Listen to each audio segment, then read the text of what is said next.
Bien, vamos a esperar 15 minutos para llamar la asistencia como máximo. Después ya no se va a volver a llamar.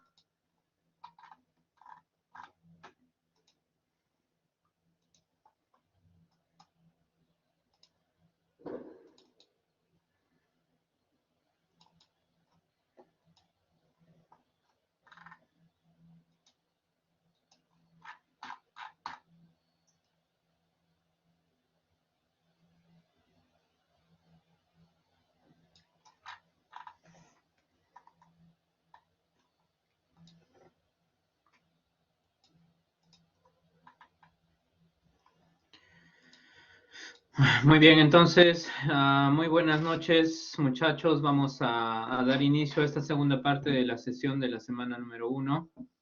Y lo que nosotros habíamos revisado la clase pasada, que era el día jueves, era una parte teórica, ¿no? De todo lo que era el peligro sísmico, la vulnerabilidad y el costo sísmicos. En este caso, esas tres funciones, a través de una convolución, a través de la unión de esas tres funciones, nosotros íbamos a llegar a un resultado que era el riesgo sísmico. Así que podríamos hasta este punto leer algún mapa sísmico, algún mapa de peligro, de riesgo sísmico y saber cuáles serían las áreas más vulnerables, ¿no? Y darle ya un significado determinado en función del peligro o en función de la vulnerabilidad, que son que serían los dos factores más importantes.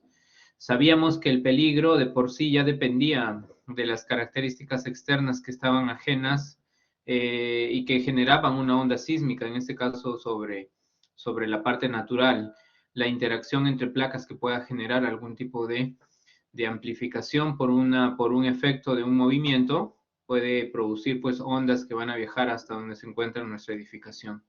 Bien, entonces, habíamos revisado también el concepto de vulnerabilidad, qué temas o en este caso qué otras variables más podrían afectar la vulnerabilidad del edificio. Hablábamos que vulnerabilidad estaba referida netamente a la capacidad, ¿no?, que tiene la estructura para poder soportar o poder llevar consigo pues el movimiento sísmico hasta atenuarlo. La vulnerabilidad dependía de muchos factores. El peligro sísmico dependía de tres. El peligro sísmico dependía de la longitud que tenía, de la lejanía que existía entre el punto de interés y el foco, que era el inicio. Luego teníamos las condiciones locales del suelo y finalmente la magnitud.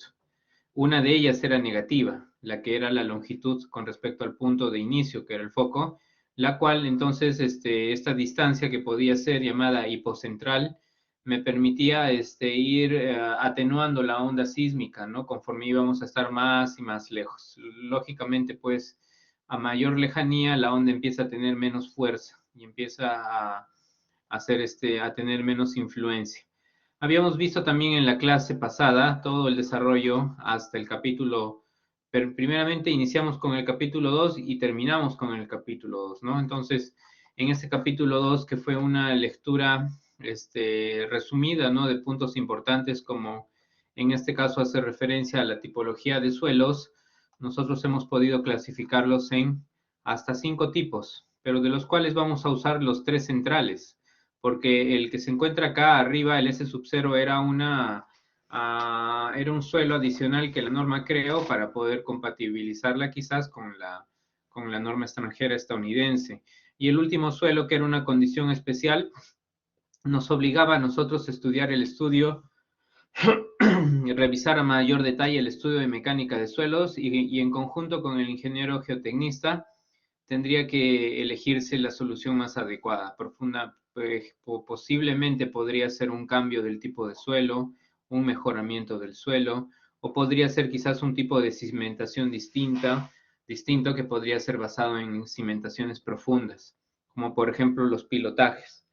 Bien, entonces, básicamente la tipología de suelos se dividía en tres, ¿no? Que de acuerdo a estas tablitas 3 y 4, nosotros la podríamos definir, ¿no? En este caso, desde el S1 hasta el S3. Gracias a esta tipología, gracias al peligro sísmico, yo podría encontrar estos factores Y luego, a través de un análisis llamado dinámico o estático, nosotros vamos a utilizar la definición de una fuerza cortante que esté basada en estos factores. Vamos a ver que también basado en esos factores vamos a poder aplicar la tabla número 4 para calcular los periodos que va a tener el suelo en bajas frecuencias y en altas frecuencias. ¿Ok? Listo, entonces con esta definición ya lo único que faltaba era mostrarles, ¿no? Qué aplicación, cómo es que aplica de una forma física y práctica se entendían en todos esos factores.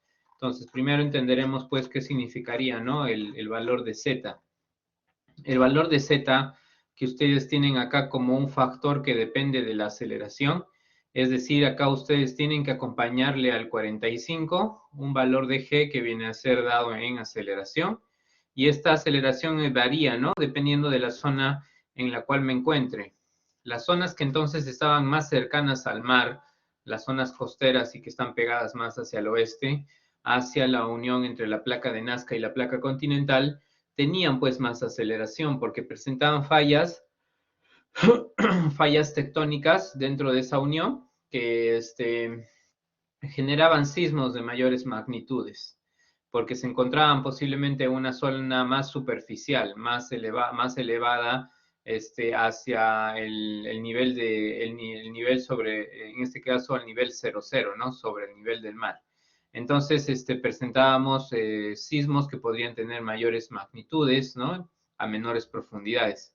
Mientras que nosotros entrábamos más hacia el este, nos pegábamos más hacia las cordilleras, pues teníamos zonas que hasta inclusive podrían llegar a la selva, donde las aceleraciones iban a ser más pequeñas, ¿no? Entonces, ¿qué significa este Z finalmente? Cuando ustedes quieren ver buenas noches, Walter, algún tipo de gráfica, ¿no?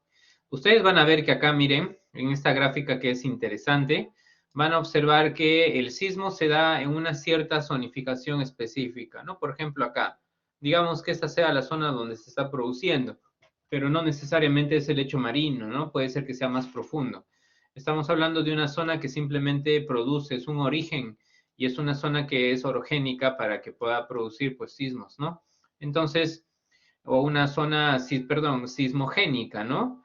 Porque estaríamos produciendo sismos en esta interacción de placas. Si ocurriera un evento sísmico, vamos a encontrar una distribución de ondas. Y estas ondas van a viajar, pues, desde el foco, van a viajar hasta la edificación. Entonces, tienen que ir por ciertos trayectos, tienen que ir cruzando ciertos materiales. Entonces, el primer cruce de estos materiales sería, pues, a través de la roca maciza, todo este trayecto. Todo este trayecto se puede traducir en diferentes variables. Acá podríamos medir la velocidad que tiene la onda, la aceleración que podría tener el suelo acá, ¿no? Dentro, ¿no? Con lo cual lo cual produciría, pues, esto internamente. Entonces, acá vamos a medir el primer parámetro que nos dice la norma y es el Z.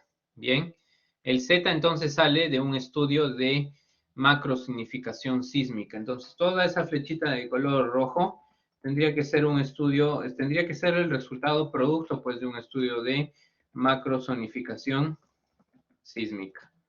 Lógicamente, dentro de la norma no aparece, pues, esta definición, o quizás aparece, pero solamente lo menciona, no lo trata a detalle, porque si no, esto estaría, pues, basado en un estudio mucho más amplio, ¿no? Tendríamos que estudiar todas las condiciones de suelo que puedan ver en la falla, toda esta distribución, ¿no? Dentro del macizo rocoso, las longitudes que puedan haber, ¿no? Para poder llegar hasta el punto en estudio, y sería amplio. Entonces, la norma que hace, la norma ya utiliza, pues, un criterio de análisis de peligro sísmico probabilístico, como hemos visto, y ya calcula más o menos el valor del Z en diferentes ubicaciones alrededor de nuestro país. Entonces, este Z, que estaría en todo caso en función de nuestra norma en términos de una gravedad, así, nos va a dar acá, cuando llegue justo al término de este propio material, del macizo rocoso, nos va a dar una respuesta. Entonces, esta respuesta puede ser una aceleración, ¿no? Puede ser simplemente una aceleración, y esta aceleración le ponemos con 2 puntitos. Y esta aceleración vendría a ser aquella que la obtenemos de la tabla número 1, ¿no? Entonces, este sería el resultado de tabla, vamos a ponerle acá, resultado de tabla 1. Entonces, ya sabemos qué significa físicamente lo que la norma me está mencionando sobre el cuadrito número 1, es decir, todos estos valores. Por lo tanto, entonces vamos a encontrar en diferentes ubicaciones de nuestro país estas puntuaciones, ¿no? Posiblemente puede ser que sea diferente por acá, ¿no? Puede ser que sea diferente por acá, puede ser que sea diferente acá, ¿no? Puede ser que tenga otra medida de aceleración por acá u otra medida de aceleración acá, ¿no? Entonces eso va a ir cambiando en la distribución de todo nuestro país. Luego, ¿qué pasa? Luego ven ustedes que en la norma se desarrolla un siguiente factor, ¿no? Que es este factor S del suelo. Este factor S del suelo, miren, aparece a través de la unión de un cuadro de doble entrada que vamos a nosotros definir en términos del suelo, el tipo de suelo, de acuerdo al estudio de mecánica de suelos, y la zona sísmica, perdón, que nosotros ya habíamos definido previamente, ¿no? Entonces, la intersección de estos dos factores me va a permitir definir un factor intermedio. Este va a ser entonces mi factor de amplificación del suelo. Quiere decir que esto me evalúa la condición local. ¿Dónde se ve físicamente la aplicación del factor S? Se ve acá, pues, justo en las zonas donde nosotros vamos a tener así distribuciones distintas de capas, ¿no?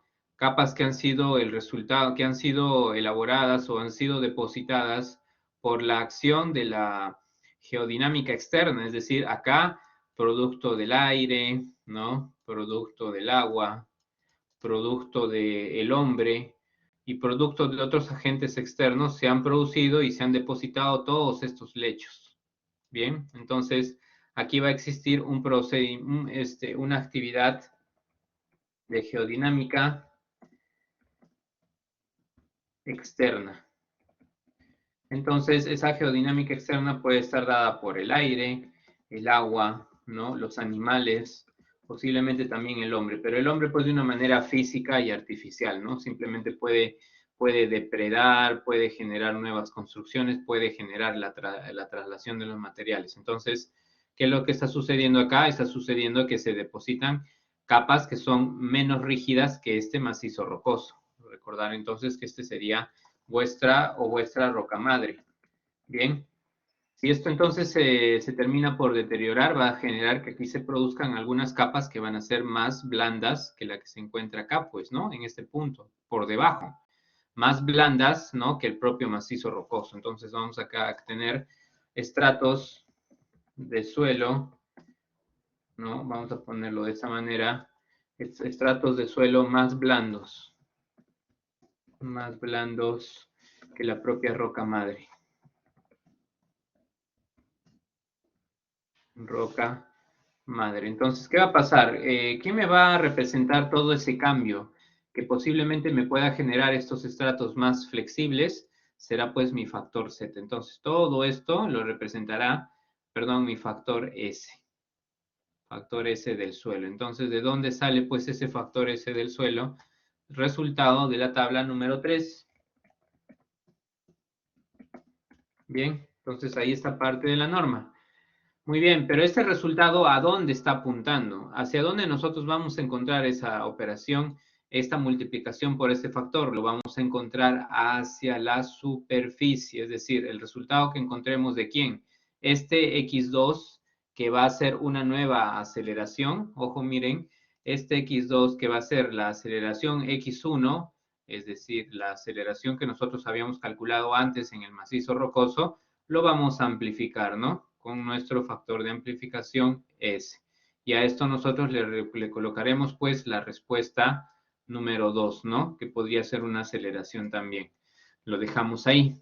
Bien, solamente lo estamos amplificando. Pero hay que tener en cuenta que esta respuesta está dada a nivel superficial, pero no está dada a nivel de cimentación. Es como que es como que no existiera nuestro edificio acá y acá se hubiese producido la reacción a nivel superficial, como si no hubiese habido esa construcción. Pero ¿qué pasa?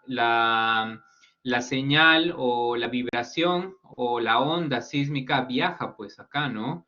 Viaja hacia en este caso hacia la edificación. Entonces produce una reacción primeramente en esta cimentación, ¿no? Entonces, ¿qué estaríamos entrando a estudiar acá en la relación que pueda tener la cimentación con el propio suelo?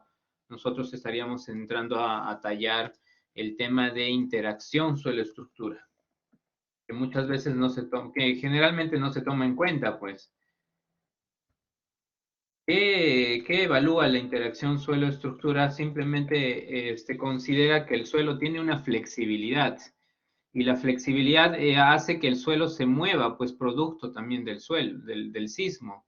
Generalmente, ¿qué es lo que nosotros hacemos cuando modelamos nuestros edificios? ¿Cómo asumimos que el borde inferior o la primera parte del edificio se encuentra? ¿Se encuentra articulada? ¿Se encuentra móvil? ¿Se encuentra empotrada? ¿Qué dicen ustedes? A ver, muchachos, ¿cómo asumimos cuando nosotros deberíamos crear un modelo matemático? Y generalmente en la base, ¿cómo colocamos a nuestras columnas? ¿Cómo las definen ahí sus columnas en esa cimentación, en ese contacto con el suelo? ¿Cómo hacen generalmente sus pórticos?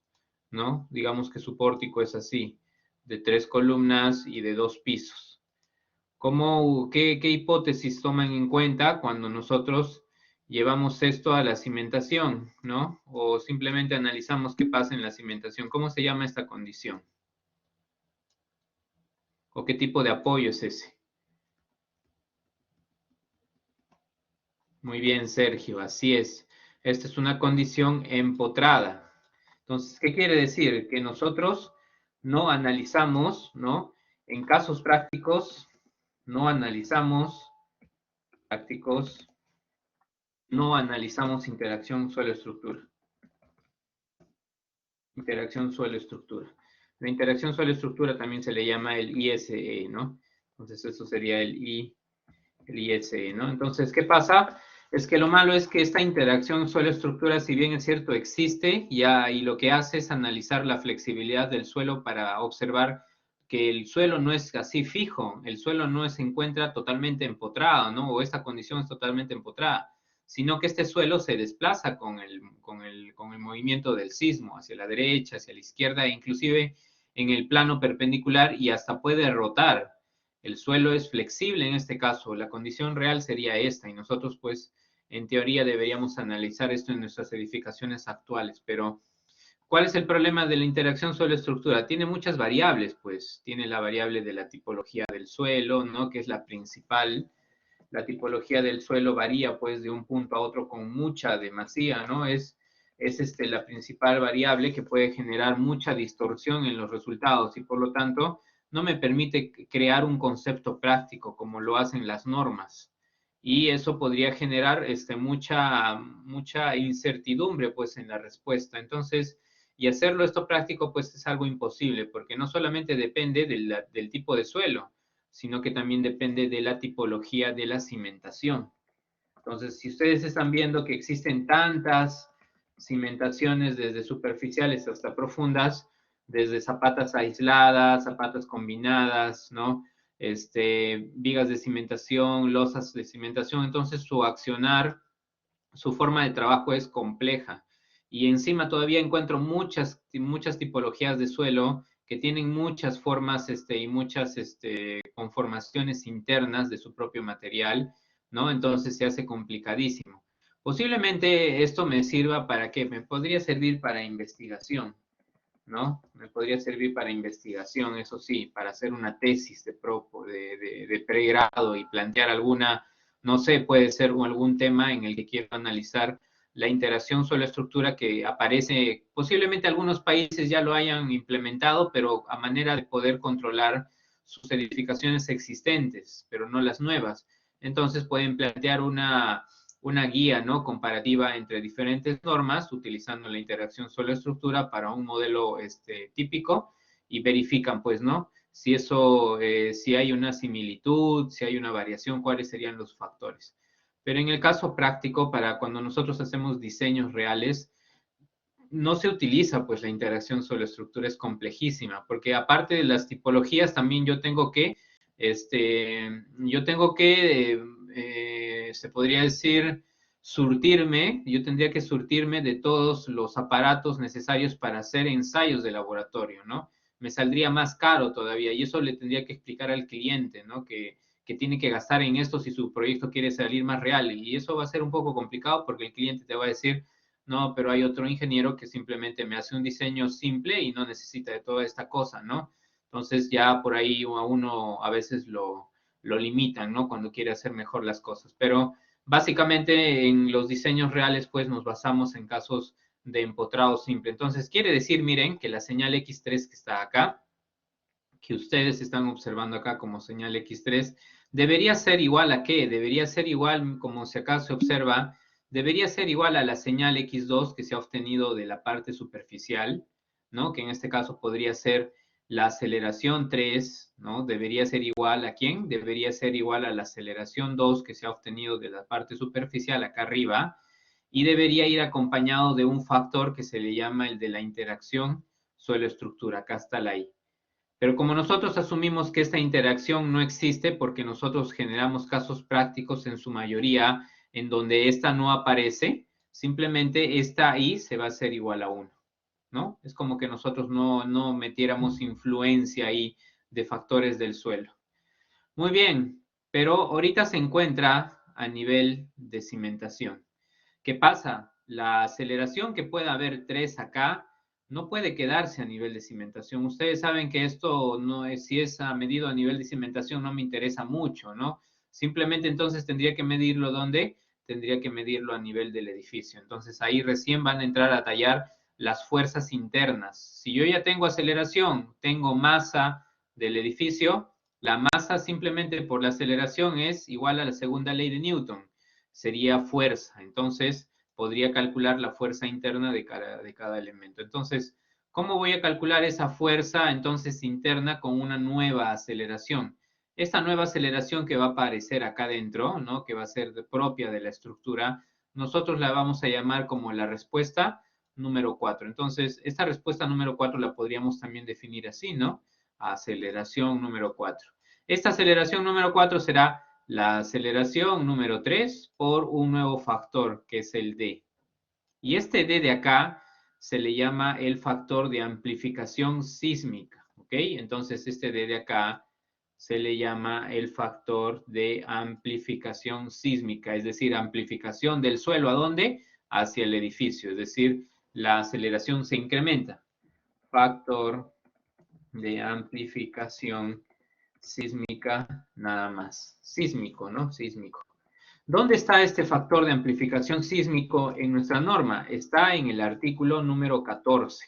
Ya lo hemos leído la clase pasada. Tenemos que acordarnos de qué depende entonces el factor de amplificación y cómo está nombrado y cómo está definido en la norma. La norma hace sencillo este valor, ¿no? Y simplemente no lo llama D, sino que simplemente lo llama el valor de C. Factor para la norma es el C, ojo, no es el D. No existe un valor D en la norma. Entonces, ¿dónde se encuentra esto? Vamos a ver la norma. En la norma ustedes van al artículo 14 que está acá, miren. Ahí está, factor de amplificación sísmica. Es el siguiente factor que depende de quién. Ya le habíamos dado una lectura a esta parte, ¿no? El factor va a depender, va a tener 3 tipos de valores. Primeramente puede ser un valor, miren, de 2.5. Es casi más del doble. Entonces, el factor de amplificación será, en este caso, va a tener este valor en el caso de que el periodo natural que tenga nuestro pequeño edificio, bueno, después vamos a ver cómo calculamos este periodo natural. Este periodo natural está ligado al periodo que nosotros vamos a calcular de forma dinámica, utilizando los criterios de la dinámica de estructuras que ustedes, o de los fundamentos de dinámica que ustedes han aprendido en los primeros ciclos, ¿no? Entonces, antes de hidráulica, antes de todas esas de todos esos cursos en este caso de la línea de hidráulica, han llevado pues un curso que se llama dinámica. Entonces, los últimos temas de dinámica hablan sobre vibración. Entonces, vamos a utilizar esos temas de vibración para poder definir este periodo natural. Tenemos que recordar algunas cosas. Si este periodo natural de su edificio es menor que el periodo del suelo en frecuencias bajas, ¿De dónde he sacado este periodo en frecuencias bajas? Lo he sacado de la tabla número 4, pues si ustedes tienen los datos de los suelos, ¿no? Acá, ustedes ya saben cuánto es ustedes saben cómo está clasificado su suelo en función del estudio de mecánica de suelos, entonces sabrán cuánto es su TP y su TL. Por ejemplo, puede ser 0,6 y mi suelo es intermedio y tiene un TL que es un periodo para frecuencias de vibración alta de 2 segundos, mientras que los demás serán pues o más o menos, ¿no? S1 y S3. S1 es suelos rígidos y S3 son suelos blandos, ¿no? Entonces, yo voy a sacar de acá estos dos factores, pues TP y TL, y estos los voy a comparar con mi periodo natural del edificio. Bueno, eso lo vamos a ver pues en su momento cuando vayamos a crear el espectro de diseño, pero por ahora estoy viendo que el factor de amplificación que se genera dentro del edificio depende de estos tres factores. Si mi periodo natural está entre el TP y el TL, entonces miren, voy a definir un factor que va a depender de esta razón. Si mi periodo natural es mayor que el TL, que es el periodo de frecuencias altas del suelo, entonces voy a utilizar este otro factor. Por lo tanto, este factor, ¿de dónde sale? Sale del artículo número 14 y solamente hace referencia a la amplificación que se va a generar cuando nosotros migremos la señal desde donde se encuentra la cimentación hasta donde se encuentra la propia respuesta de la estructura, ¿no? Puede ser en diversos niveles de piso, ¿no? O simplemente como un solo elemento. Pero acá quedará todo el análisis, ¿no? No sé, bien, antes de eso, ¿hasta acá hay alguna pregunta, hay alguna duda, muchachos, que tengan? Estamos viendo que cada factor que tiene la norma tiene un significado físico, ¿no? ¿Cómo es que la norma lo considera? Simplemente para poder obtener todos esos resultados. No es que simplemente sean valores que han sacado pues de algo teórico y que finalmente no tengan algún significado, siempre tienen una forma definida, solamente que hay que predecir algo siempre, ¿no? No nos podemos quedar de brazos cruzados. Entonces, los encargados de elaborar la norma ya en base a algunas experiencias, pues han planteado todos estos factores, ¿no? Y bueno, lógicamente, conforme va pasando el tiempo, algunos se ajustarán, otros no, otros se mantendrán constantes, dependiendo de cómo vamos a percibir los siguientes niveles de amenaza sísmica. Preguntas hasta acá. A ver, James dice, pero en algunos casos en la base se asume cuando se diseña un momento rotacional. Bueno, será en algunos casos, ¿no? Cuando tengas cimentaciones que puedan ser flexibles. En ese caso tendrías que utilizar, ¿cómo se llama esto? Resortes, ¿no? Resortes con una rigidez rotacional. Ahí sí tendrías que utilizar. Pero en la mayoría de los casos siempre se hace empotrado. ¿Alguna otra pregunta que tengan, por favor?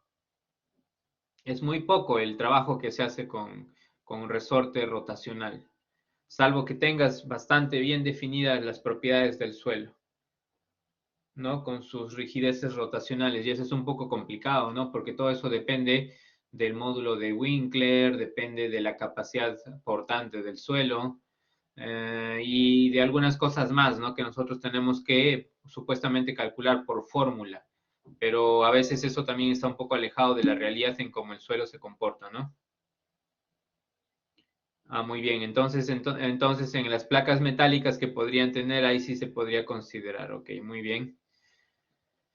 ¿Alguna pregunta más, por favor?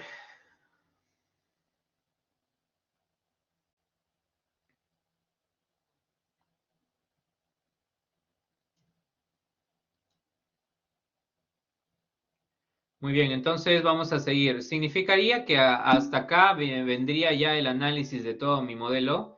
Faltaría, ¿no? Faltaría considerar, diríamos primeramente, ¿no? Todo este análisis tiene que ser igual para todos los edificios, sin importar qué tipo de edificio sea. Es decir, le vamos a dar la misma importancia de este análisis para una vivienda y le vamos a colocar también todos estos resultados para una edificación que puede ser una posta médica o posiblemente un centro educativo, o posiblemente un centro comercial, o puede ser un aeropuerto. No, no es cierto. La norma, en este caso, la E030, considera que esta edificación debería también estar acompañada de un nuevo factor. Este factor se llama el factor de importancia. Entonces, vamos a colocarle acá. El factor de importancia se le define como el factor U. Este factor U va a acompañar entonces a esta última señal y produciría ya una llamada X5, ¿no? Este X5 será el X4 por el factor de importancia U. Entonces, estamos hablando que hasta acá lo que estamos obteniendo es una aceleración, ¿no? Vamos a llamarle entonces una aceleración mu de 5. Estamos viendo que entonces dentro de la edificación puede ser que esta aceleración se amplifique, pero por el hecho de tener, ¿qué cosa? Por el hecho de tener una tipología de edificación. Entonces, mientras más las edificaciones sean importantes, más será la amplificación la amplificación del sismo que nosotros vamos a tener en nuestra edificación. ¿Dónde se encuentra definida la tipología y la clase de importancia que tiene el edificio? Se encuentra en la tabla 5 de nuestra norma. Bien, entonces ustedes pueden encontrarlo como resultado de la tabla número 5. Ahorita lo vamos a leer. Tabla 5. Pero esto ya es parte del capítulo número 3. Si ustedes van entonces a nuestra norma, a ver, José dice, ¿los muros de sostenimiento consideran efectos de sismo? ¿Consideran los efectos de sismo? Claro, pues tienes que utilizar la metodología de Mononobe-Okabe, ¿no? Para poder calcular los efectos de sismo para muros de contención. Generalmente se puede utilizar dicha consideración para poder diseñarlos por sismo. Sin embargo, en sismo, para esos efectos sísmicos del muro se utiliza el valor de Z generalmente. El valor de Z es la que se utiliza, no se utilizan los otros factores. Se utiliza Z de la norma, que es la aceleración. Bien, nada más. ¿Por qué? Porque es una aceleración que en este caso sería, en este caso sería vertical y nosotros necesitaríamos una aceleración horizontal. Entonces, esto luego se convierte, pues, en el análisis de muros de contención, se le hace un cambio, ¿no? A todo lo que es vertical por horizontal. Entonces, el estudio de muros de contención es distinto a edificaciones, no podemos combinar. Es otro tipo de estructura. Bien, entonces, no sé si hay alguna otra pregunta más. Si no, vamos a ver que en la tabla número 5, que es la que se encuentra desarrollada en nuestra norma, ustedes van a ir más abajo, por acá, capítulo número 3, van a encontrar diferentes tipologías de, en este caso, edificaciones. Y van a ver desde la edificación que va a ser la esencial hasta la edificación que va a ser menos importante, que va a ser la edificación común. Acá aparece una edificación temporal.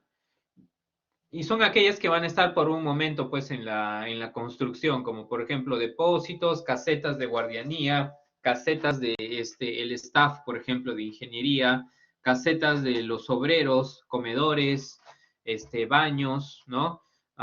Y demás. Solamente son construcciones provisionales que deberían tener un tiempo de vida nada más, ¿no? Muy corto durante su proceso de construcción. Sin embargo, acá no dice nada la norma, ¿no? Con respecto a ello. En el antiguo reglamento de construcciones que teníamos pues hace bastantes años, acá aparecía un coeficiente que era, si no me equivoco, 0.6, ¿no? Entonces, le daba pues una definición directa. Lo que han hecho ahora es que este coeficiente, ¿no? Que en este caso debería ser menor que la unidad, porque es una edificación temporal, no tiene la misma importancia, va a ser definido por el ingeniero estructural. O sea, ustedes pueden elegir menor a la unidad o si quieren también lo igualan a la unidad. ¿Quién es la unidad? La unidad son edificaciones, es aquel que se utiliza para la definición de edificaciones comunes. ¿Quiénes están entre las edificaciones comunes? Nuestras casas, nuestras oficinas, hoteles, restaurantes, depósitos, instalaciones industriales, todo esto está dentro de la definición común. Quiere decir que nosotros cuando diseñamos vamos a tener un nivel de aceleración que va a llegar acá, ojo, ¿no? Entonces vamos a tener esta gráfica. Vamos a llegar para edificios comunes, vamos a ponerle por acá, ¿no? Para edificios comunes, nosotros tendríamos entonces una aceleración que sería el X5, que sería igual al X4. Estamos hablando de que no hay factor entonces, que el U es igual a la unidad.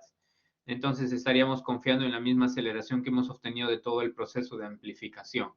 Bien, Entonces, ¿esto más o menos a qué obedece? Obedecería a que estaríamos usando el mismo sismo de 475 años de periodo de retorno. Bien. Pero ¿qué más están observando en la lista de las importancias que tiene un edificio? Están viendo que hay dos factores más, que es el B y que es el C. Las edificaciones B son edificaciones importantes. Tienen un 30% más de factor de amplificación. ¿Quiénes están acá? Están los cines, teatros, estadios, coliseos, centros comerciales, terminal de buses, establecimientos penitenciarios, ¿no? Lugares donde se guardan patrimonios importantes como museos, bibliotecas. También se consideran depósitos de granos y otros almacenes importantes para el abastecimiento. Entonces, ¿cómo es que clasifican a las edificaciones importantes? Porque son generalmente lugares donde nosotros vamos a encontrar mucha gente, van a albergar mucha gente en algún momento, ¿no? del día. Son muy importantes porque puede haber acá mucha pérdida de vida humana, ¿no? Simplemente por el tener una edificación que no ha sido adecuadamente diseñada y encima todavía nosotros le vamos a dar un cierto factor de seguridad. Entonces, nosotros le estamos incrementando la amenaza o en este caso la aceleración del suelo en un 30%. Entonces, para edificaciones importantes, nosotros vamos a ponerle por acá, ¿no? Para importantes, nosotros vamos a tener que nuestro X5 será pues igual a 1.3 del X4. Estamos hablando netamente de aceleración. No se olviden que esto vamos luego a definirlo como una aceleración, ¿no? Para nosotros tipo ingeniería pues necesitamos ya esos factores. Entonces, la aceleración 5 será 1.3 de la aceleración 4. Más o menos en periodo de retorno será pues una mitad a más de este valor, unos, no sé, pues vamos a ponerle unos 700 años de periodo de retorno, que más o menos la norma a través de este factor tan práctico, es decir, ¿qué significa este 30% adicional? Este 30% adicional hace que crezca el periodo de retorno, es decir, vamos a esperar una aceleración más fuerte de la que generalmente tendríamos de forma básica. Y más o menos representaría ese factor, esa cantidad de periodo de retorno, ¿no? Es algo referencial. Sin embargo, ¿qué pasa? Tengo todavía una edificación aún con mayor rango de importancia, que serían las esenciales. En las esenciales yo voy a dividir en dos partes. La de arriba no nos va a importar mucho. ¿Por qué? Porque estas esenciales básicamente están definidas en un diseño, están englobadas hacia un diseño que va a ser basado en sistemas de protección avanzada de ingeniería sísmica, ¿no? Protección sísmica, ¿ok? Entonces, acá nosotros vamos a encontrar sistemas con aisladores, sistemas con disipadores de energía. Entonces, para poder revisar su diseño, tendríamos que observar qué nos dice la norma E031, que no es motivo del curso, pero que ustedes si quieren podrían observar y leer. Y en todo caso, si quieren llevar pues un curso pues de diseño, pues hay bastantes, ¿no? En donde ustedes pueden ver cómo es que afecta, cuál es el procedimiento y cómo es que está relacionada con nuestra norma. En este caso va basada pues en los sistemas avanzados de protección. Luego vamos a tener la segunda clasificación que sería netamente de edificaciones esenciales que tienen un factor de amplificación del 50%. En este caso, ¿quiénes están cayendo? Están cayendo edificaciones que podrían necesitarse esenciales para el manejo de emergencias, del gobierno, que podrían servir como refugio después de un desastre. Es decir, son todas estas edificaciones que pueden necesitarse luego de un desastre para que bueno, que en este caso se van a mantener en funcionamiento para atender a los heridos o pueden servir como centro para poder alojar a los posibles afectados, ¿no? Porque de las edificaciones C, yo voy a encontrar un montón de gente que va a quedar posiblemente sin hogar si es que ha tenido algún problema en su diseño, ¿no? Y estas van a tener que albergar a esas personas o posiblemente van a tener que atender a los heridos, ¿no? Por el pánico o por algún movimiento en estas edificaciones que están mal diseñadas, ¿no? Entonces, nosotros le estaríamos agregando el 50% de la aceleración. Quiere decir que en edificaciones esenciales yo voy a tener esa cantidad que representaría más o menos ¿cuánto? Representaría más o menos un periodo de retorno de 1000 años, pues. Entonces, como que ahí la norma se toma la molestia, pues, de definir que nuestra aceleración 5 será, pues, un 50% más de la aceleración 4 que nosotros estamos presenciando. Ahora, ¿todo esto qué significa? Significa que estaríamos hablando aproximadamente de unos 1000 años de periodo de retorno. Esto es algo ilógico que aparezca. Esto no es ilógico porque es un periodo que se maneja en otros países como en Estados Unidos, donde algunas de sus edificaciones comunes las diseñan pues con este periodo de retorno. Es decir, edificaciones como viviendas o en este caso, perdón, oficinas, ¿no? Y lo que nosotros vamos a tener en cuenta, o bueno, lo que ellos tendrían en cuenta es algo, un concepto más, más ligado pues a la pérdida material que puede tener una persona que haya tenido una gran inversión económica en su propia casa, es decir, le dan pues más importancia a uno que haya comprado pues su casita, su departamento, y que luego de un evento sísmico de condición severa como está marcado en nuestra norma, no debería pues destruirse, pues tantos años que estamos pagando, por ejemplo, por ese bien o ese inmueble, debería mantenerse, ¿no? En buenas condiciones. Entonces, como que ellos le dan mayores importancias. Sin embargo, no podríamos comparar la capacidad adquisitiva, pues, que se tiene en ese país. Hay entonces mejores condiciones económicas. Por lo tanto, las personas pueden tender a poder comprar edificaciones más caras. Si nosotros también vamos de la mano con esto y quisiéramos diseñar con este nivel a nuestras edificaciones en Perú, ¿qué pasaría? El sector inmobiliario podría entonces generar venta, habría trabajo, habría construcciones, habría en este caso venta de departamentos y de inmuebles. No habría, pues, porque generalmente todo ello se concentra pues desde el nivel medio para abajo, ¿no? La mayor parte de las adquisiciones. Entonces, agregarle mayor periodo de retorno haría pues de que nuestras edificaciones comiencen a ser más reforzadas. Necesitaríamos más placas, necesitaríamos más columnas robustas y eso encarecería mi obra, ¿no?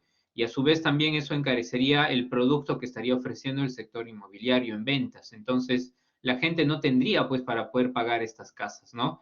Ni siquiera para poder acceder a un crédito. Entonces, sería complicadísimo y esto ya no sería un negocio. Entonces, como que va de la mano, pues, ¿no? De lo que se podría hacer, de lo que podría ser lo técnico, de lo que ya es una definición por una manipulación, se podría decir, ya en términos de propios, en este caso, ¿cuál es el término? De propios intereses, ¿no? Que puedan tener las empresas que están ligadas entre lo que es el sector de ventas y el sector pues técnico, ¿no? Siempre ahí hay un contacto, se podría decir, para poder manipular de alguna manera la norma, ¿no? Pero lo hacen pues de una manera en que controlan lo técnico y también se van pues a lo que les va a salir en ventas, ¿no? Algo así es, en este caso. Sí, José. Ingeniero, una consulta. Bajo lo que usted comenta, las edificaciones, en todo caso, de Estados Unidos, por ejemplo, ante un sismo de igual magnitud que sucede en el Perú, ¿se comportaría mejor? Entiendo. A ver, las edificaciones de Estados Unidos se comportarían mejor ante un sismo de Perú, posiblemente, pues, ¿no? Pero habría que revisar cuáles son, pues, sus niveles de peligro sísmico de ellos. No podríamos comparar. Tendríamos que ver cuáles son sus niveles de peligro sísmico. Es muy probable que ellos tengan más fuertes.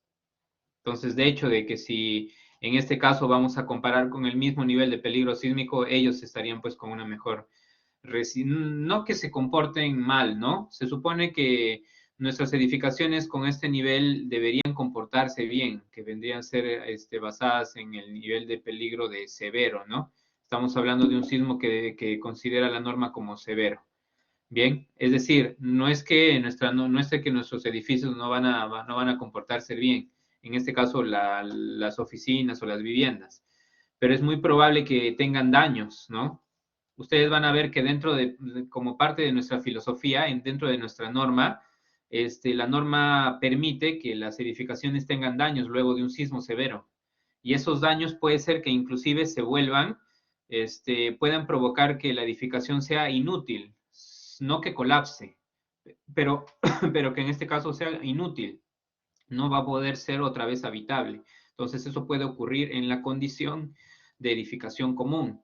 Bien, se podría decir que las edificaciones en tal caso en Estados Unidos sí pueden, resistir el sismo severo e inclusive pueden quedar en una condición operativa, porque tendrían pues un mayor nivel de amenaza sísmica. Entonces, ¿qué estaríamos hablando? Estaríamos hablando pues que nuestros centros comerciales, nuestras postas, nuestros aeropuertos, estos tendrían que sí o sí quedar estables y operativos frente a esta amenaza que vendría a ser el sismo. Sin embargo, nuestras edificaciones comunes no van a colapsar, no va a haber pérdida humana, supuestamente no debería haber pérdida humana, pero pueden quedar inútiles, ¿no? Frente a este nivel de amenaza sísmica. Bien. Bueno, la falla de San Francisco es la más fuerte, ¿no? Pero también puede haber niveles más al sur, no lo sé. La falla de San Francisco es la que justamente generó pues el sismo del centro, ¿no? Que fue uno de los más fuertes. Bien, pero tendríamos que no solamente, si nosotros evaluamos entre un país y otro, tendríamos que basarnos en una definición de peligro sísmico entre los dos países y recién comparar cómo se comportan. Ellos posiblemente pueden tener más peligro sísmico, su Z puede ser mayor, no necesariamente el máximo que nosotros encontramos acá, ¿no? De 0,45. Eso va a depender mucho de la interacción de las placas, la condición de la lejanía, como les digo, y las condiciones de suelo. Los suelos de Estados Unidos son diferentes pues a los suelos que son peruanos. No podemos comparar muy bien digamos, en este caso no podríamos hacer una comparación pues entre sismos. No tendría sentido, ¿no? ¿Alguna pregunta? Tendríamos que basarnos en una sola fuente, en un solo sismo nada más. ¿Alguna pregunta más, muchachos, que tengan?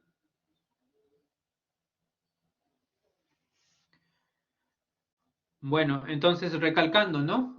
Otros países le dan cierta más importancia a sus edificaciones que nosotros. Bueno, nosotros todavía estamos dentro del rango aceptable, ¿no? Para nuestras edificaciones comunes. Eso sí, le damos la importancia debida a nuestros edificios esenciales y importantes.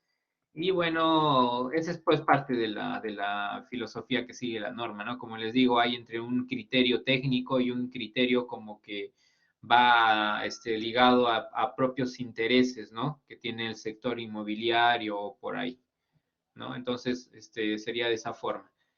Muy bien, entonces, vamos a seguir. Ok, entonces, hemos hablado ya bastante de vulnerabilidad, esto ya lo voy a pasar, ¿no? Estamos hablando de hemos hablado de conceptos en los cuales pueden provocar variaciones, pues, dentro de la respuesta que va a tener una estructura frente a un nivel de amenaza sísmica dada, ¿no? No puede haber en este caso diferencias. Como les comentaba, los daños, si nos alcanza el tiempo, los vamos a revisar. Si no, denle una leída, por favor, y una visual a las imágenes, si no nos vamos a demorar, nos queda poco tiempo. Tenemos que pasar la siguiente semana a la unidad de sistemas de un solo grado de libertad y vamos a darle énfasis a los objetivos y a un poco de sismología, ¿bien? No vamos a hablar tampoco de toda la sismología porque son bastantes diapositivas.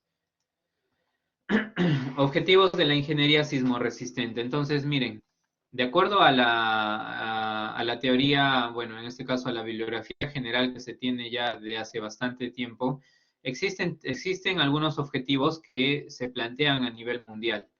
En este caso, los objetivos están ligados a estados límites. ¿Qué son estados límites?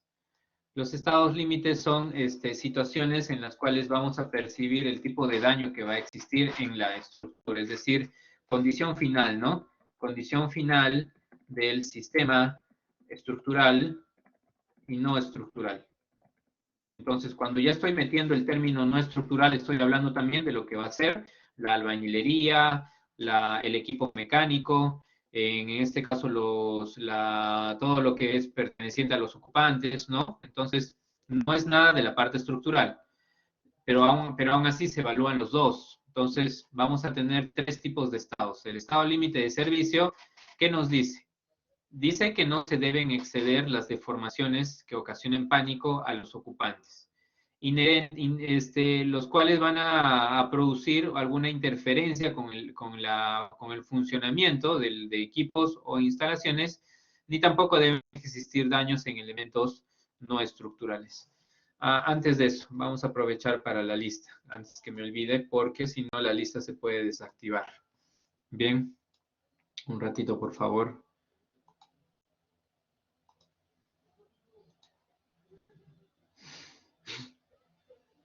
Entonces vamos a entrar acá, académico.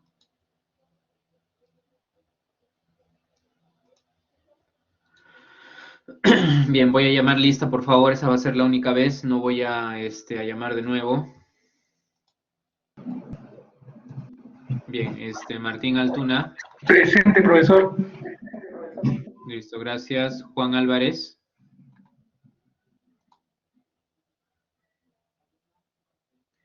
Juan Álvarez, sí está Juan Álvarez, ¿no? Muy bien.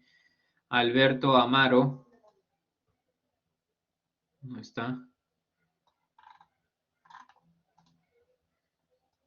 José Berrocal. Presente, ingeniero. Muy bien, gracias. Ángelo Briceño.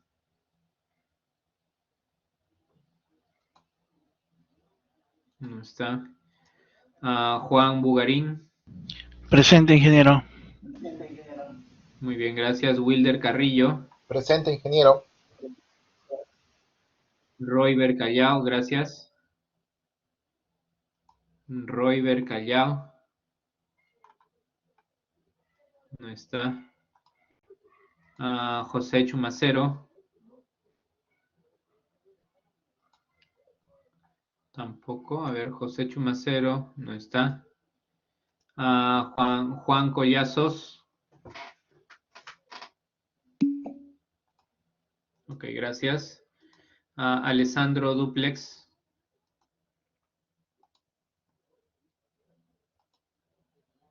Alessandro Duplex no está. Manuel Egusquiza. Presente, ingeniero. Ok, listo. A ver, perdón, Alessandro no está, ¿no? Manuel Egusquiza. Egusquiza presente, Víctor ingeniero. Espinosa. Sí, Ángelo Briceño. Ok. Briceño ya, ok, listo, gracias. Duplex, Alexandro Duplex no está, ¿no? Manuel Egusquiza sí está. Presente. Víctor Espinosa. Ok, listo, gracias. Katy Estrada. Presente. Ok, gracias. Walter Fernández. Gracias. Jorge Gamboa. No está. Sergio Giraldo. Presente, ingeniero, presente. Gracias. Rudy Guevara.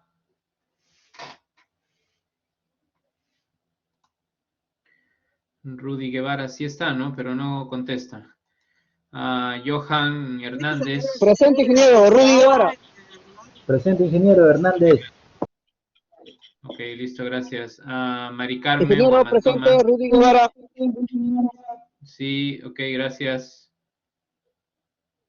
Mari Carmen Guamantoma. Tampoco. Jamín Márquez. Tampoco. Presente, ¿Dónde está? profesor. Presente, Márquez, presente. Ya, gracias. Joel Molleda. Presente, profesor. Gracias. Luis Pinto. Presente, ingeniero. Gracias. Andrés Poma. Andrés Poma. No está. Hipólito Rojas. Presente. Listo, gracias. John Salas. También, ¿no? Presente, ingeniero, buenas noches. Buenas noches, gracias. Roger Saldaña. Presente, ingeniero. Ok, gracias. Víctor Villanueva. Presente, ingeniero. Gracias. Y James Segarra, sí está, ¿no? Sí, sí está. Bien, vamos a llamar de nuevo. Ok, gracias. Ok, listo, gracias. Vamos a llamar de nuevo, ¿no? Alberto Amaro, Royber Callao, José Chumacero, Alessandro Duplex, Jorge Gamboa, Mari Carmen Guamantoma, Andrés Poma. Bien. Muy bien, entonces estamos viendo que la ingeniería sísmica a nivel mundial tiene tres principales estados de servicio que son condiciones finales que van a tener el sistema estructural y no estructural luego de acontecido un sismo.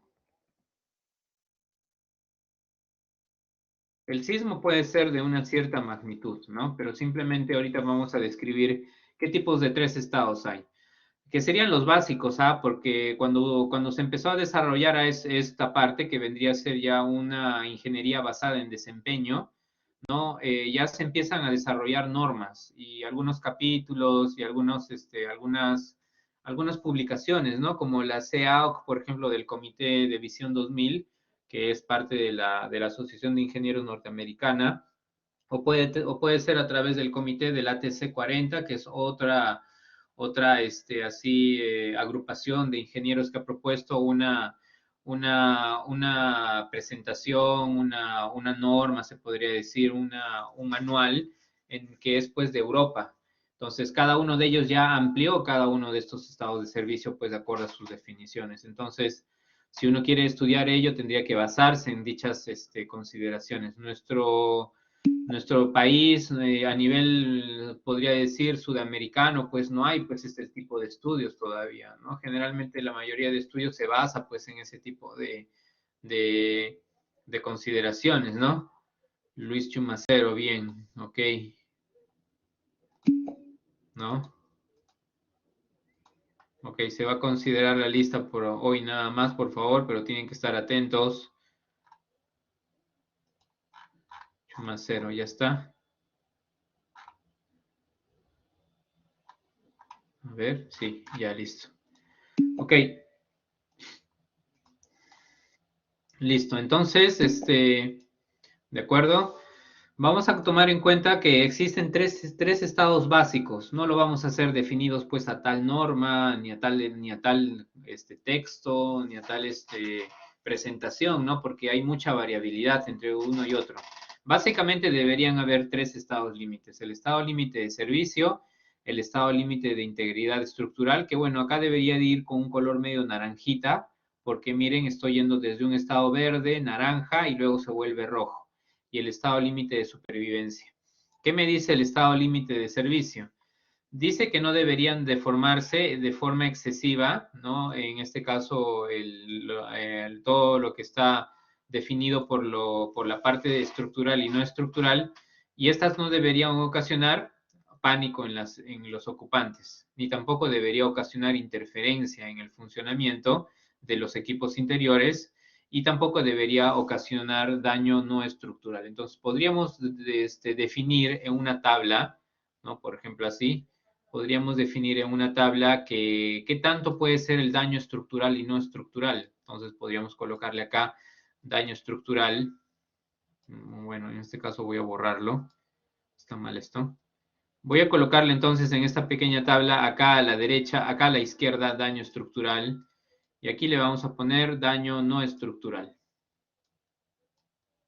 No estructural. Entonces, ¿en qué porcentaje habrá pues para cada uno de esos estados, ¿no? Entonces, yo podría trazar acá una línea que me defina dichas consideraciones así y otra por acá para ver cuánto será el porcentaje en cada uno de ellos.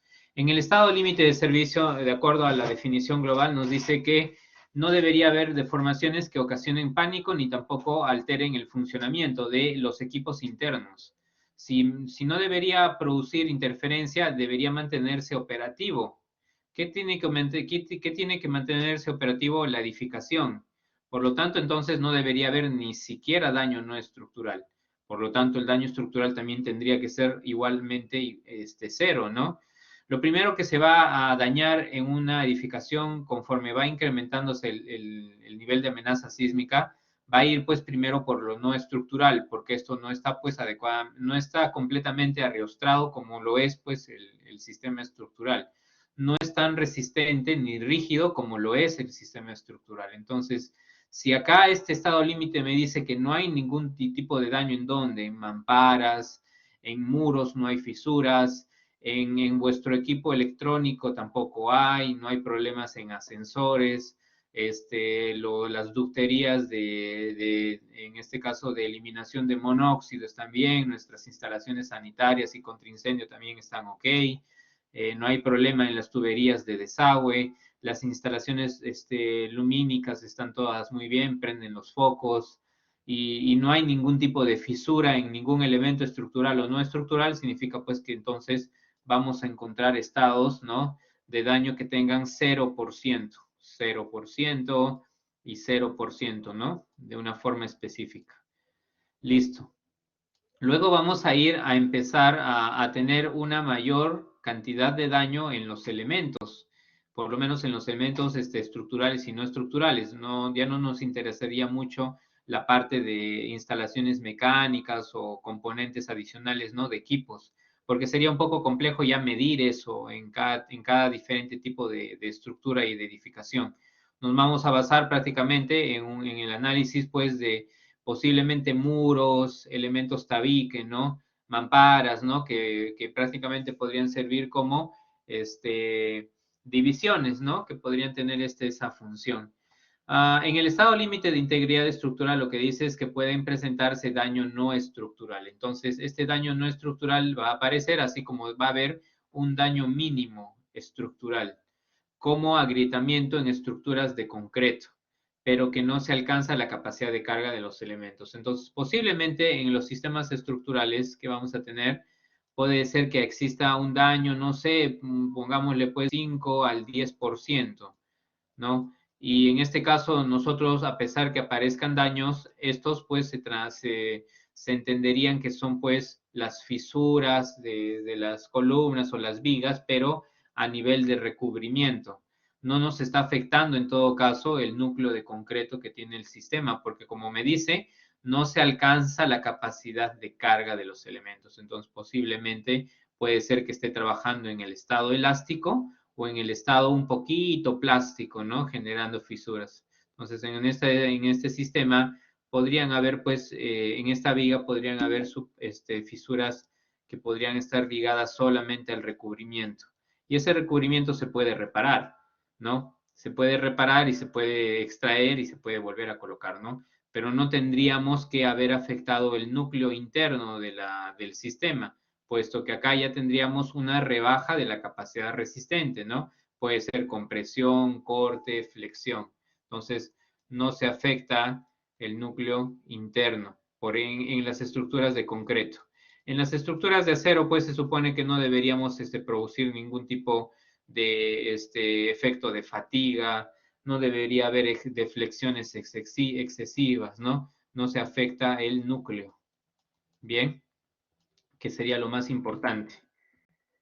Lo que es tarrajeo, claro, también lo que es tarrajeo, así es José, ¿no? Porque lo que es tarrajeo sería una capa delgada que nosotros estaríamos colocándole pues en la parte exterior así, ¿no? Como un acabado, y eso no es estructural. Ya sería, y eso no es estructural, sino es parte de lo no estructural, ¿ok?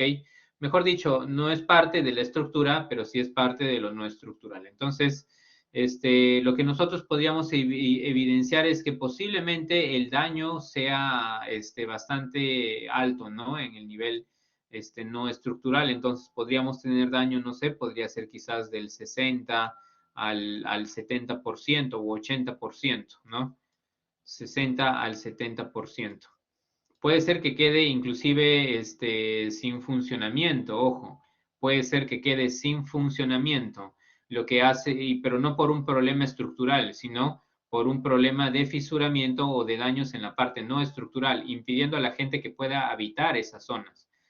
Puede ser el producto de muros con fisuras, baldosas con con caídas, elementos que se han soltado, hasta puede ser, como dicen sus compañeros, fisuras en los elementos estructurales que tendrían que ser reparadas luego, ¿no? En el recubrimiento o puede ser en el tarrajeo. Bien, entonces aquí ya tendríamos que hacer ciertas reparaciones, ¿no? Tendríamos que hacer ciertas reparaciones para volver a que esta edificación entre en un estado de funcionamiento. No son iguales, la primera está al 100% de funcionamiento.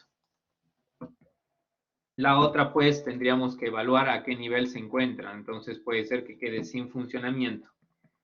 100% de funcionamiento. Bien. Entonces, el hecho de tener daños en la parte no estructural hace que nuestra edificación pueda quedar inútil. Y finalmente vamos a tener el estado de supervivencia, que no es otra cosa ya que la edificación ha alcanzado el límite máximo, pues, de su capacidad de carga, pero sin necesidad de que colapse. Entonces, nosotros vamos a encontrar daño generalizado, pero esto no va a permitir que la edificación, pues, colapse.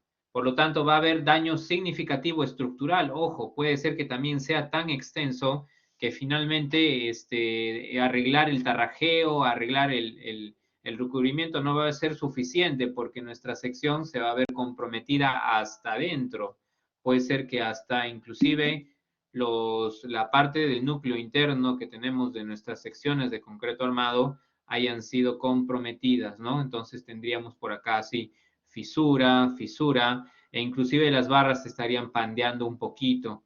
Algunos fierros en este caso los estribajes, estarían ya rompiéndose o abriéndose, ¿no? Entonces estaríamos con una sección parcialmente completa, pues, de concreto así por pedazos, ¿no?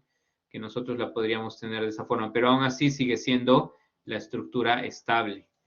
Bien, no se pierde la estabilidad porque parte de nuestra filosofía de diseño en la norma sísmica es que se evite la pérdida de las vidas humanas en un 0%.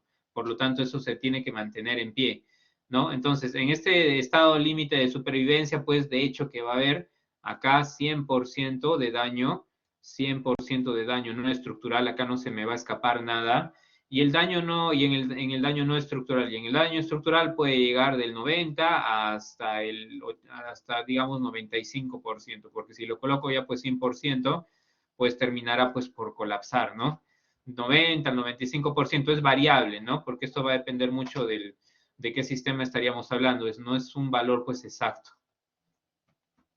¿Se podría perder el confinamiento de columna muro? ¿Se podría perder el confinamiento? Sí se podría perder el confinamiento, ¿no? Como lo que sucedió, por ejemplo, en los colegios cuando apareció la falla de columna corta en algunos, en el sur, cuando se le dio mucha importancia a esos parapetos que tenían ventanas amplias, ¿no? Largotas de columna a columna. Ahí el tabique se separó, pues, automáticamente de los muros y lo que provocó fue de que la columna superior que estaba enmarcada en la ventana, en ese pedacito pequeño en la ventana superior, terminó por formarse como una columna pequeña. Entonces se deformó más esa parte, pero no, ojo que se partió el concreto, ¿no? De esa sección. Si yo voy más o menos a lo que les estoy comentando, sería aproximadamente a esto, miren. ¿Dónde estamos? ¿Dónde está esto? Acá, ¿no? Miren. Miren cómo se ha abierto la columna en una deformación determinada por corte, ¿no? Esto pasó pues en muchas de las columnas, en el primer piso sobre todo, porque el efecto de la fuerza del sismo se da en este nivel porque hay mayor peso acá. En la parte superior, si ustedes ven, no hay mucha interacción, casi la columna está completa en la parte superior, pero en la parte inferior sí, pues porque está soportando tremendo peso, ¿no? ¿Y qué pasa? Las columnas, si bien es cierto, se han quedado deterioradas hasta observar el núcleo interno que tiene el elemento. No se observa pandeo de barras, ni tampoco se observa que el estribo haya saltado, ¿no? Se haya abierto. Pero sí el núcleo ha sido afectado de concreto. Entonces esto queda inútil. Esto tiene que ser reparado o quizás ya demolido, ¿no? Si en buena hora se puede hacer una reparación, es decir, observar que el alineamiento, por ejemplo, de la columna en la parte baja y en la parte alta no ha sido el desalineamiento que se ha producido por efecto de esta fuerza, no ha sido lo suficiente como para trasladarla y se puede mantener una verticalidad, se puede reparar pues en el mismo campo, ¿no? Pero si vemos que, por ejemplo, las varillas han fluido, ¿cuándo sabemos que han fluido? Cuando ya se han doblado, pues, cuando ya no tienen la misma forma como nosotros la hemos colocado en el proceso constructivo. Cuando apenas tenga un doblez, ya fluyó, ya llegó más allá posiblemente de su F de Y, su resistencia a la fluencia, que es de 4200. Entonces, esa varilla no sirve. Y hacer un empalme, cambiar esa varilla por otra acá es complicado. Tendrían que demoler arriba, demoler abajo, utilizar longitud de desarrollo para empalmar, tracción arriba, tracción abajo o compresión, y eso tendría que ser todo un proceso de reparación complejo por una sola columna. Repitan esto en todas las columnas, entonces van a hacer pues que esta zona se encuentre débil por toda la carga que está en el segundo piso.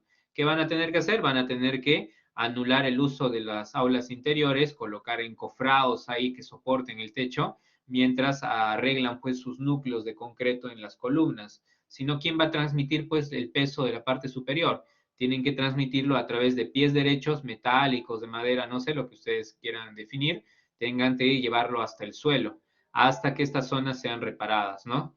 Entonces, este proceso puede ser tan caro y tan largo que mejor lo haría demoler todo, pues, ¿no? Y construir otra vez todo este sistema. Pero habría que revisar, pues, cuántas columnas son las deterioradas. Parece que fuera que todas las columnas del primer piso han tenido ese efecto, ¿no? Ok, entonces, eso es parte de los daños, ¿no? Que nosotros vamos a encontrar. Entonces, ahí como que el confinamiento de algunas columnas también se podría perder, ¿no? Como columnas de confinamiento o como columnas externas, ¿no? Que estarían ahí al costado de los confinamientos. Se podría perder también el confinamiento.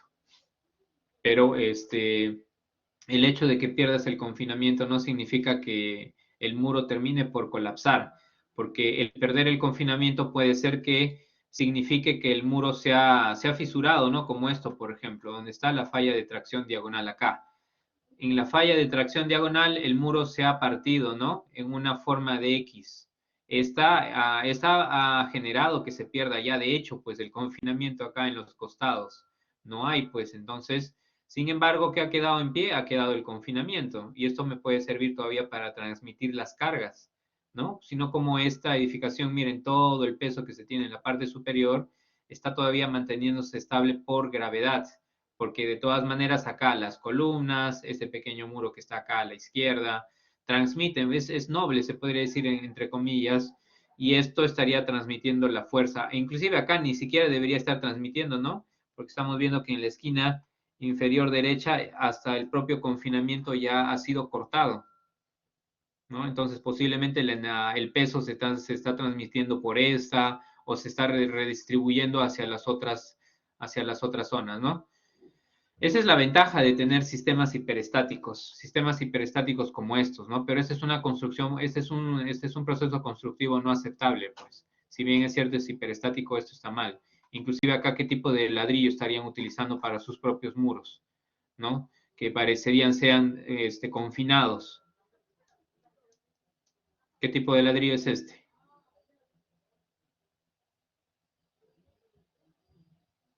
Y este ladrillo es posible que lo estén metiendo acá y lo estén metiendo acá. Solamente que acá no pareciera ser el mismo ladrillo, solamente que acá lo han solaqueado, pandereta, pues. Entonces es muy probable que acá lo hayan solaqueado, le hayan echado alguna mezcla de concreto para hacerlo bonito, no sé. Pero esto está mal, pues. Y yo cómo sé que es confinado, porque acá veo el dentado, pues. Acá veo el dentado. Dentado por acá, dentado por acá, dentado por acá. Cuando se ha dentado un muro, ¿no? Estaría mal, pues, ¿no? Definir un muro que sea confinado o portante con ladrillo pandereta. Ni siquiera un muro, ni siquiera un muro, por ejemplo, que le pertenece a un cerco perimétrico lleva ladrillo pandereta y es confinado, ¿no? Y solamente tiene un nivel o hasta máximo un nivel o dos niveles, dependiendo del diseño también, ¿no? Pero un muro básico para colegio, pues, ni siquiera lleva ese tipo de ladrillo, es peligroso. Así es, pues, sabemos que porta carga. Si es un muro portante, no tiene que llevar pandereta. Entonces hay un problema ahí ya de diseño. Esto ya puede ser autoconstruido. Vamos a regresar a la diapositiva en la que habíamos quedado. Bien, vamos a darle énfasis a los estados límites, ¿de acuerdo? Ok, entonces lo que les decía, ¿no? En el estado límite de supervivencia, la edificación ya llegó a su casi colapso, pero no termina por caer, brindándole tiempo para que la gente pueda evacuar y ya no vivir ahí, pues. Simplemente la edificación, dependiendo de la cantidad de daño, inclusive ustedes podrían solicitar una revisión y podría ser económicamente reparable. Entonces tendríamos dos opciones, ¿no? Si podríamos llegar al 90, 80%, no sé, podría ser hasta reparable, ¿bien? Pero si ya superamos, pues, en gran medida la capacidad, nuestras columnas ya han sido desfasadas, nuestras vigas han sido cortadas a la mitad, ¿no? Nuestros muros han sido completamente repartidos, ¿no? Con esta grieta. Entonces no hay otra solución que demoler y reconstruir. Entonces eso sería igual a un costo de reposición total, ¿no? Esto sería una reposición total, ¿no? Entonces, básicamente es esa la función. Pero, sin embargo, en cualquiera de los tres estados que se evita la pérdida humana. No se considera que exista ello, porque es un bien que no tiene valor, que tiene un valor incalculable, mejor dicho, no que no tiene un valor, tiene un valor incalculable. Bien. Listo. Entonces, no sé si hay alguna pregunta acá, muchachos, o alguna duda que tengan, por favor.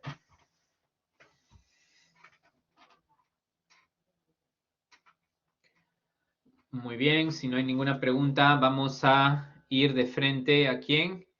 Vamos a encontrarnos con los niveles de amenaza sísmica, algo que es importante, y de ahí nos iremos a nuestra propia norma antes de cerrar esta sesión. Bien, con eso terminaríamos. De todas maneras, es amplia la teoría que podríamos ver en ingeniería sismo resistente.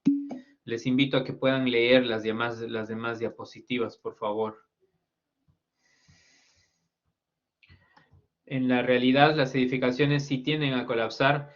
Es que tienden a colapsar porque hay un mal diseño, pues. Tienden a colapsar primeramente porque estas tienen un mal diseño frente a un nivel de amenaza sísmica que está normado. Ahora, a nadie le salva el hecho de que la naturaleza te pueda dar alguna fuerza sísmica mayor a la que has podido experimentar años atrás. Entonces, eso sí puede provocar el colapso de una nueva edificación. Pero si esa fuerza sísmica se compara y se observa que ese nivel de amenaza sísmica que tiene ese sismo es menor o igual a lo que está normado en tu código, tendría que resistir, ¿verdad? Pero si el nivel es nuevo, es algo que la naturaleza ha creado y que tú no puedes predecir porque es algo lógico, ¿no? Puede ser que provoque que tu edificio colapse. Puede ser entonces mayor la demanda que genere la naturaleza a lo que nosotros pudiéramos haber planteado en nuestra norma. Entonces, ¿qué pasa? Eso es algo natural, pues es parte de la evolución que tienen las normas. Entonces, ¿qué van a hacer luego que ocurra ese sismo? Se va a tener que volver a actualizar la norma hacia ese nivel de amenaza sísmica. Bien, entonces ese es un proceso, pues, que se trabaja de esa manera. No se podría decir para qué nivel, ¿no? Porque en realidad tendríamos que observar qué características tiene cada magnitud, ¿no? Existen magnitudes de Richter. La magnitud de Richter mide desplazamiento en el suelo. Tendríamos que medir entonces con qué nivel de amenaza sísmica de estas de acá hace relación la amenaza del desplazamiento que tiene Richter, ¿no? Acá estamos hablando de aceleración, no de desplazamiento. Y encima todavía que tenemos que aplicarle los factores de amplificación. Aquí hay una combinación, pues, entre magnitud. Hay una, por favor, su audio. No sé quién lo tiene prendido. Joel, apágalo, por favor. Bien, entonces, aquí en la norma hay una combinación de factores, ¿no? Desde la aceleración del sismo hasta la propia amplificación del suelo. Entonces, es una combinación que nosotros podríamos calcular como una máxima, quizás con esta de acá, pero que no está pues ligada necesariamente a la zona sísmica que tiene la mayor magnitud. Entonces, esta va a variar, esta quizás en todo caso pues va a tener que cambiar dependiendo de la zona primeramente, ¿no? no podríamos definir una magnitud máxima. Necesitaríamos definir en qué zona sísmica nosotros vamos a percibir un sismo de determinadas características. Bien, ahora, relacionar la magnitud de Richter con lo que dice la norma, no hay pues un punto de comparación ahí, porque estábamos hablando, o van a ver que cuando hablamos de magnitud de Richter, estamos hablando de desplazamiento del suelo, mientras la norma habla sobre aceleraciones que se han obtenido de otro tipo de estudios que son de probabilísticos, ¿no? No hay una comparación ahí. Lo que sí podrías comparar quizás es la magnitud momento, ¿no? La magnitud momento, que es otra, que no necesariamente nos lo dan pues en las noticias, es la que es más completa. Esta está basada en la liberación de energía. Y la liberación de energía se da pues primeramente por las características que tiene el suelo, se da por la cantidad de desplazamiento que tiene la falla, ¿no? Esto se puede medir en metros o en centímetros, no sé, y se basa en la resistencia, el desplazamiento, y se basa en el área transversal que pueda tener la falla en ese momento que ocurre el sismo, ¿no? Entonces, esa nueva magnitud, pues no digamos que es reciente, pero es más completa en una medida. Pero aún así, podríamos tener alguna definición, posiblemente una relación de magnitudes. El problema es de que nosotros no lo medimos pues en magnitudes, ese es el tema, no lo medimos en energía. Nosotros lo que obtenemos del sismo vienen a ser aceleraciones, producto de una medición de un instrumento que es un acelerograma, ¿no? No lo medimos en magnitudes. Entonces, podríamos comparar las aceleraciones y las máximas aceleraciones a los cuales tendríamos que soportar en base a nuestra norma serían las que les estoy comentando. Aceleración calculada con este factor de suelo, aceleración con este cálculo de factor de amplificación y aceleración con este valor de acá. Bien. Si quieren hablar algo relacionado, pero que no les recomiendo, pues, de que en todo caso lo divulguen con personas que no están, pues, ligadas a nuestro estudio, pues, podría ser un sismo de 8 o 9, más o menos, ¿bien? Debería, entonces, nuestras estructuras basadas en el diseño de nuestra norma soportar sismos de hasta 8, 9 en grado de Richter, 9.5 ya es bastante, ¿no? 9, ¿por qué? Porque nuestra norma, pues, como les comenté en la clase pasada, se basa, pues, en un sismo anterior. El sismo anterior que nosotros hemos tomado en cuenta como magnitud es el sismo de 1746, el de Lima, el que ha tenido una cantidad o una magnitud de momento de 9, ¿no? Nos vamos a ponerle por acá. Sismo de Lima de 1746, ¿no? Resumen, entonces en este sismo, de acuerdo a la Wikipedia, tenemos, pues miren, una magnitud en la escala de momento. No se confundan, escala de momento es diferente que escala de Richter y no se pueden comparar las dos escalas. Una escala habla de energía y la otra escala habla de desplazamiento del suelo, no es igual. Y esta escala es de 9. Entonces podríamos decir que, como siempre, en las noticias hacen referencia a un silencio sísmico, esperando un sismo de gran proporción. Pues hace referencia a nuestro terremoto que ocurrió en el 46, muchos años atrás. Entonces hay algo de 200 y tantos años más. Podríamos decir que nuestra norma estaría basada, ¿no? En teoría, que nuestras edificaciones deberían comportarse dentro de estos estados límite de daño, los que hemos observado ahora. Estos de acá, es decir, ninguna debería colapsar frente a los eventos sísmicos. Acá me pasé, ¿no? Ninguna de ellas debería colapsar frente a una amenaza de 9, ¿no? Que se tuvo pues en el 46. Bien, pero es algo relativo, como les digo, no hay una comparación directa pues entre magnitudes de Richter, magnitud momento, nivel de aceleración del sismo que tiene en la norma, ¿no? Pero por ahí ustedes podrían tener una guía. ¿Ok? Entonces, bueno, ya nos ganó el tiempo, nos ha ganado el tiempo. Ya esto lo veremos el día martes, un poco ya más somero, pero ya tenemos que entrar al estudio de sistemas de un solo grado de libertad. No nos podemos pasar 2 semanas en hacer pura teoría nada más.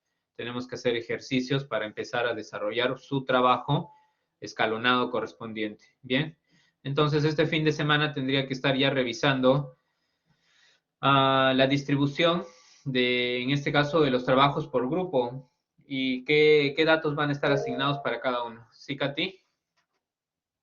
Ingeniero, disculpe. Respecto al video 1, no podemos, no está habilitado a la fecha, No no está podemos conectado, verlo. a ver.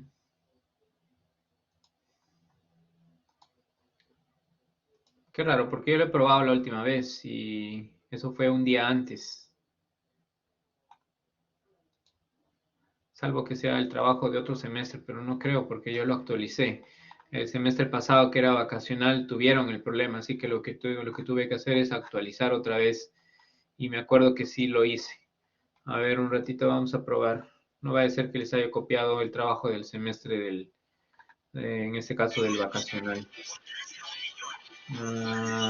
Ya. Sí está habilitado, en la parte de abajo está.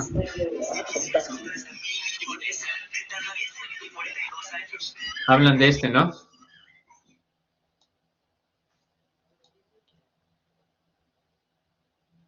No está disponible. ¿Por qué? Entonces, lo que yo he podido abrir acá, ¿por qué ingresaba con facilidad? Déjeme ver un ratito. Ahorita ya vamos a entrar a la... Inicialmente sí se podía, pero después ya no se pudo. Ya. Entonces algo pasa con ese link, pero ¿por qué no se podría si es de acceso gratuito? Ingeniero, hasta el día miércoles sí se podía, de ahí ya pues, ya no tenía acceso. Hasta el miércoles.